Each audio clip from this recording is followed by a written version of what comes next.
let's get back to testing, because this is one of the things I think we're all very proud of, is that we really look for like the most new and interesting tests that are out, right? For picking up cognitive decline or even Alzheimer's early. And so can you share a little bit about your approach to testing?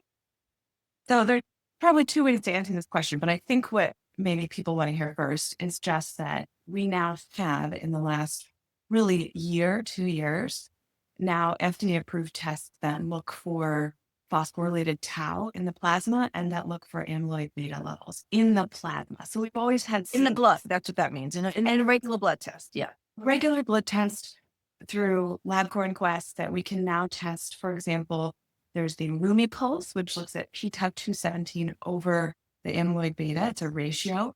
We can test, actually, Roche just got one approved last week in the primary care setting for Alzheimer's screening. That was a p-tau 181 test. But these are looking at phosphorylated tau, which we know is a key biomarker for Alzheimer's pathology.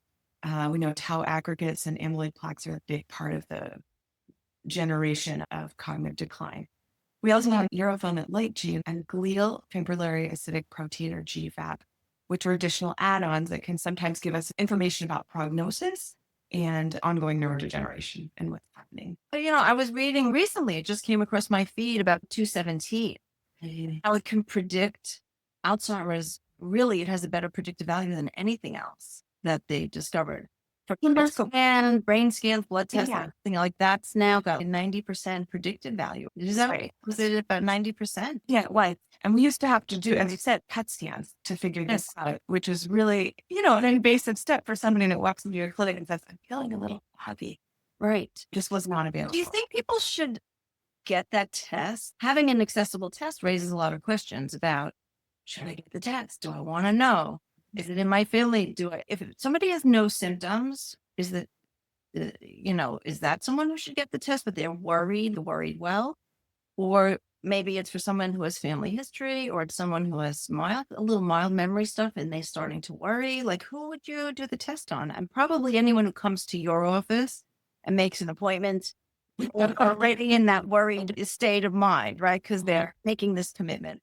But for the people listening, like, who do you think needs that test? I think if someone is coming in with concerns about their own cognitive slipping or brain fog, this would be a reasonable test to do. Now, let me say this. I think 20 years ago, you would have had a much harder time selling this test because at that time, I don't think we understood that half of dementia, 45%, according to the 2024 list report, half of dementia is preventable. That is, those factors that they're including, those 14 modifiable lifestyle factors are like, social isolation, traumatic brain injury, hearing loss, depression, high blood pressure, diabetes, obesity. But they haven't even gotten into potentially some of the oxidative stress labs that we might look at.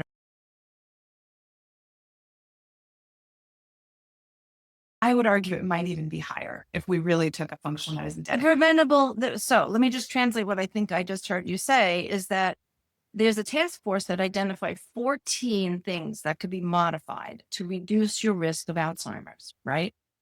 We call them modifiable risk factors, right? And those are just sort of you gave a lot of that list. Those are things people are familiar with. But then you get people like us that are functional medicine people, and we're looking at other things that aren't even on that list, like this thing called oxidative stress, which is just the precursor to inflammation. So we'll call it oxidative stress, free radicals running around causing inflammation in the body. We do a deep dive. We know that increases the risk too. And it increases inflammation and leaky brain and all of those things. And so if you add the things we can also do as functional clinicians, right, to that 14 list, that list is probably even longer about things we can do to improve and to prevent. So we have huge amounts of tools for prevention, basically. We do. We Yeah. do. And I think if you believe that and you understand that, then doing the test makes a lot more sense. Yes. And the scientist and the pragmatist in me, to clarify that too, sometimes we worry, right, about over testing when there's nothing we could do about it. And so for people listening, in 10 years ago, we might have done that test, but then there's nothing we could do to help you change your direction. But now it's a very effective screening tool because we can do a lot about it.